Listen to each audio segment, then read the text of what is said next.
Together podcast. My name's Georgia. This is Matty and Ryan. We're going to be having a little discussion about today's Just for Today, which is June 19th, which is having a sense of humour, getting a little bit of self-acceptance, happiness and joy in your life. We actually just did this without recording it, so... Sat here for like 20 minutes straight, just like speaking.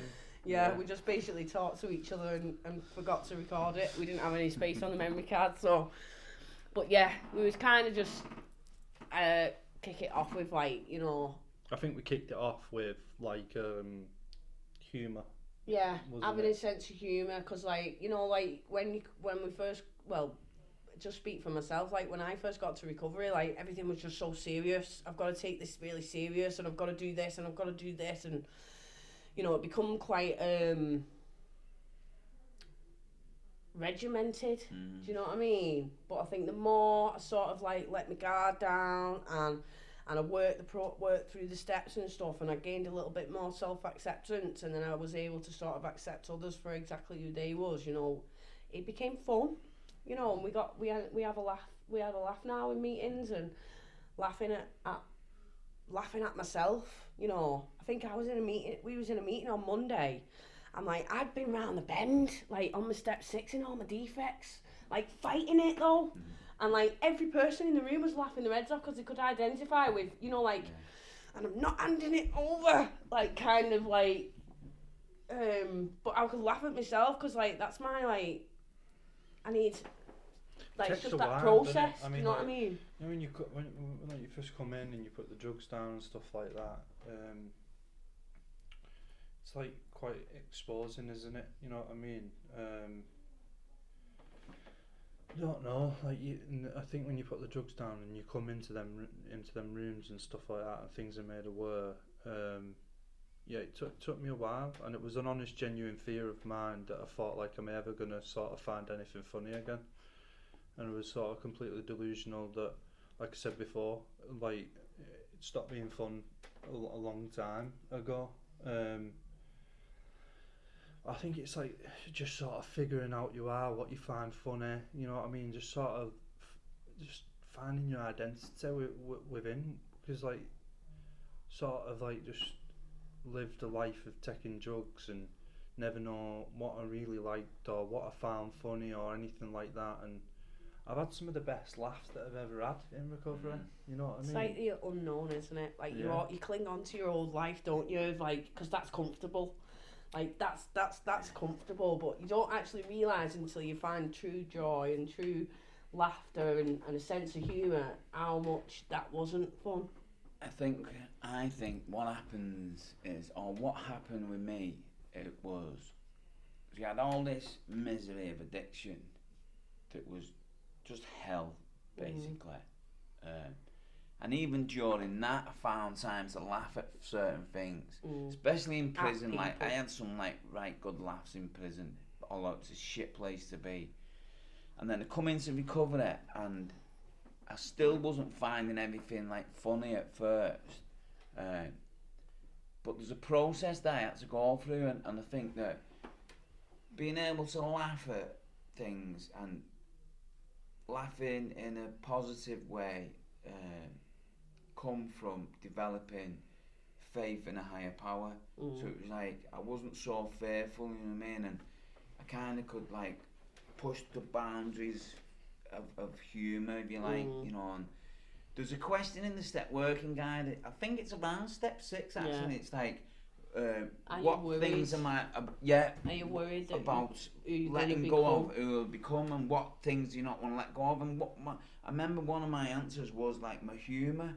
I think, you know, that was mine. And it's like I don't want to like let go of that, you know. I'm thinking, so I adapted what I found funny. Yeah. Because what I realised was all my life I laughed at things that I didn't necessarily find funny. Other people's find it. You know, like have you ever seen when something happens and two people start laughing and there's always one who, you know, like you're just laughing along with them, and it's like I found that, you know, I started to identify the things that I liked, the things that I found funny. You know, and it's like, you know, like I like jokes me, like Yeah. like silly jokes, like, do you know what I mean? And like, and sent him to Jill, and she goes, "Where have you got that from?" Like, it's not funny. Sometimes I can't even get it out because I'm laughing that much trying to fucking tell the joke. I Mine's- mean, mine's- when you're using and stuff, and there's groups of people, sort of get onto what you're saying. It's like you're just like you end up in like a group of banter, and laughing, and not really don't really find that funny. And Do you know what I mean? And sometimes- it's just because I'm in a group using, Yeah. drinking, you know what I mean? And it's It like can be a bit I don't risky I as don't well, honestly that. find any of that funny, you know. And then Yeah. when you just said that process of finding your own sense of humour, what you like and stuff like that, Yeah. yeah, Mine's it's good. mine's like pranks and like like just funny things. Like I get him all the time. Like even when I washed his passport, and like he was gutted. He was like, I can't believe I'm gonna lose all the stamps of all these places that I've been. And when his new passport come, I was like, babe, you've got all your stamps are still in. And he come running in from the kitchen. He was like, are they? And I was on the floor laughing my head off. And he was like, you're an idiot, you know. And he I was was like, proud of my passport. I've not been to airports. I get him a few times what I with mean? that. And like I've been to so many places in recovery. I was like actually devastated. Well, do you ever do that? This is what I do like a lot. Like I just find myself like really funny. Like some of the so when I of a morning when I'm up of a morning and do like my routine. Once I've done it and then I go to like make a coffee and stuff like that. And I like sing to the dog, you know what I mean? So I'll just make up like it'll be a song, but I'll just like add the dog's name in the song, do you know what I mean? And I'm just like laughing, and then I'll go upstairs and Jill's like, "What are you doing down there?" You know, I'm just like entertaining myself. And it's funny because our dog's name's Beef, and I don't even know, like, you know what I mean? So like I just put like the dog's name in a song and like singing to the dog and just like laughing. You know, and there's an element of like innocence and childlike around that. Do you It's know not what I mean? taking yourself too seriously, isn't it? Yeah. You know, because you can't. Like we're imperfect in imperfections, aren't we? Do you know what I mean? So I think it's like it's essential to be silly. Yeah. Do you know what I mean? But listen to this, because this is like a serious aspect of it. It's like humour can also be like really dangerous. So not only can it be harming towards people if you're laughing at someone and making fun of someone, but quite a lot of people who are isolated and in denial of the disease will use humour to mask how they really feel. You know, like people who are depressed can often use humour as a quite offensive deflecting can't it? mechanism to like look at to protect themselves. You know Which was what I was saying when you're using them in a group and stuff. It's like a survival thing, isn't it? You know what I mean? To sort of like don't really want to keep people at reveal. arm's length. Yeah. So like we were saying about that process of sort of like dropping that, and then like I think there is a stage when that comes down and don't really find anything funny because I'm still finding out what I like. Yeah, I think people who do that as well, they say, "Oh, I just like dark humour." Do you know what I mean? And they sort of use it as an excuse, as a bypass.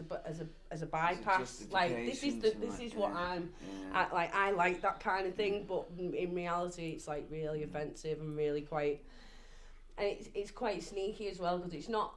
They would never go up to someone and say, "Oh, look at this state of you," but they would go into the mate and go like, "Have you seen that?" You know, and it's like there's a thing in we were talking about it before, about when you go to meetings, and usually like before the meeting starts or on the break, and people are like laughing and joking between themselves.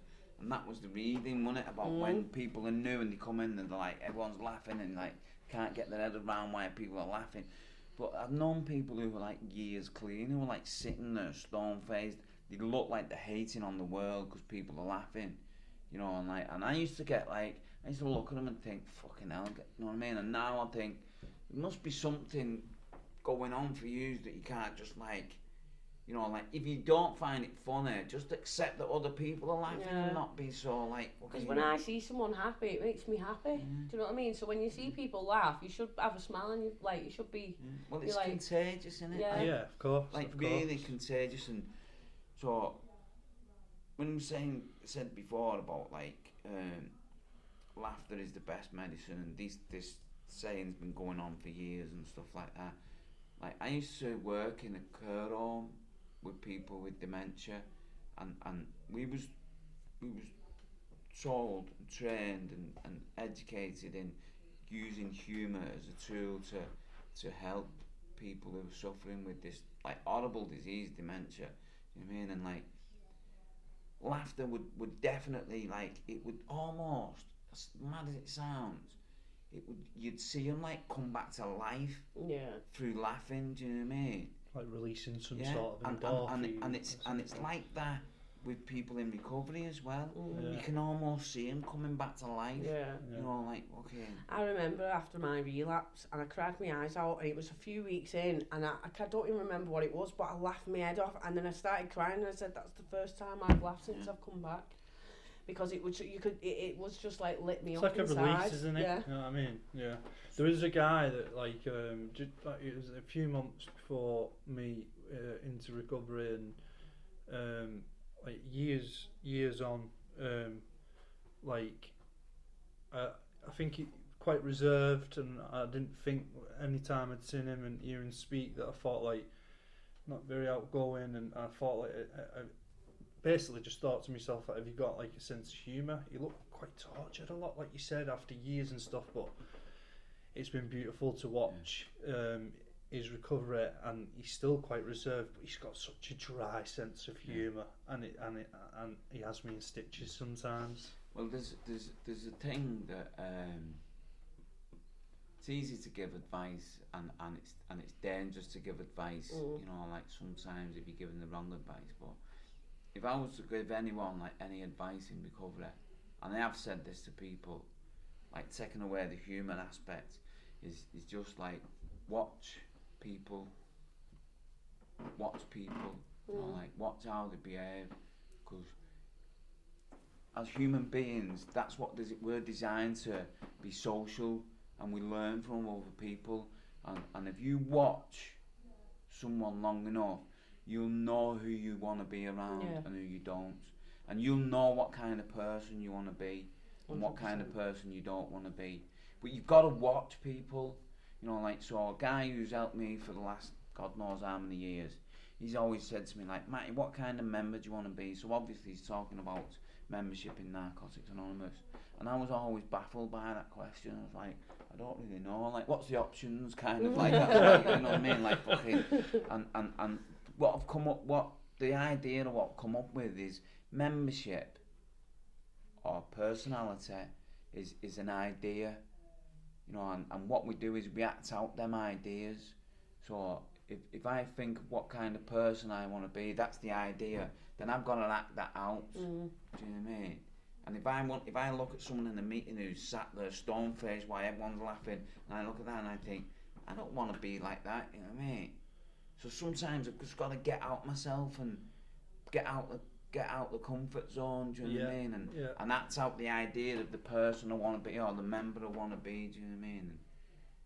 It's interesting when you think about that, and you start to watch people, you start to notice. I was literally having a conversation with you about the other day when I think it was at the end of the meeting, and I was saying about like about what's attractive, and like I see what you do, and like stuff like that, and it was actually in a reading before what we was doing about watching people and observing and stuff, and what becomes attractive to you, and you want that sort of recovery in your life and stuff like that. I'm drawn to that, mate. I'm drawn to sort of people who are consistent, show up, don't take themselves too seriously, just good people, living good lives, and genuine. Do you know what I mean? Just genuine people. There's no fucking sideshows, there's no like gossip, there's no like thingy. Simple, nice, you know, good. So I watch like a lot of stuff on YouTube, and I try and watch stuff that's gonna help me, like positive stuff, and I watched a video. It was Mike Tyson. I think Mike Tyson's a fucking great guy, like, you know, he says some things that just blow my mind, you know, and you think like how he was as a fighter, he was a fucking animal, do you know what I mean? And then all the stuff that he's gone through in his own personal life, and now he does try and like help a lot of people, and he puts these videos on YouTube. And I listened to one a couple of weeks ago, and what he said was, a lesson he learnt in life is that everyone he fights with is not his enemy, right? And everyone who tries to help him is not his friend. Yeah. Do you know what I mean? And that's a really fucking important thing for me. It's like, because I can fall out with people and argue, doesn't mean they're my enemy. No. Do you know what I mean? And someone can be showing like they're helping me, but really they're not my friend. Do you know what I mean? Yeah. Yeah, 100%. It's interesting. I only figured it out by consistently watching what people are like. You know what I mean? And that's the key, is the consistency. I like people who tell me as it is. Yeah, yeah. You know, I respect that loads. You know what I mean? Don't co-sign my bullshit. Tell me, and then I go, because I respect them, and I care about them. Yeah, I respect them, and I care about them, and I know that they're telling me. You know what I mean? And I can actually go, do you know what? You're right. Yeah. You know, and I can just go, right, yeah. And it says it. Because I can go on a rant, me, and they're like, yeah, well, George, you that's you. Do you know? And I'm like, isn't it good to get to that place where you can laugh about it? Because at the other end of the spectrum, once upon a time, so defensive, super sensitive, well, listen, highly offended. You know. So listen to this, right? So read, you know, if you read NA literature, so it says it in the steps, and this is what it says. It says, God will speak through those who care enough about recovery to point out our shortcomings. Yeah. And our first port of call might be defensiveness, you know what I mean? Right. But what I took from that is that people who care enough about recovery will point out my bullshit, you know what I mean? They're doing it because they're trying to help me. Do you know what I mean? And people who don't care enough about recovery, they don't point it out to me. What they do is they stand outside of meetings and gossip about me. Oh, they co-sign your bullshit and say, yeah, you're right there. You know, no, yeah, you don't need to go that meeting. So if I'm acting in a way defectively, right? Someone who cares enough about me will say, man, what are you fucking playing at? Do you know what I mean? Blah blah blah. If they didn't care enough about me or my recovery or even their own recovery, they'll say to someone outside a meeting, you know, like thing. So they use it's like antisocial that, because it's gossip. Yeah. Do you know what I mean? It's damaging. That's why we say like gossip's damaging. Do you know what I mean? People who care enough will have enough courage to say, fucking behave yourself. Do you know what I mean? Yeah. I say that to him all the time. I'm only telling you because I care. He's like, right. Let me throw another flip flop at your head. He loved that. Well, he tried to get me back. I'm glad he didn't hit me with that flip flop, because the speed was. Seen it. It would have took me out. That. Right, but should we wrap it up then? Yeah, go on. That's been good. Nice one. Thanks for watching. Give us a like and subscribe. We don't have a cameraman. Has someone got a button? I've got the button. Right. Please share and subscribe. Yeah, we'd very, very, very much appreciate it. Nice one. Thank you.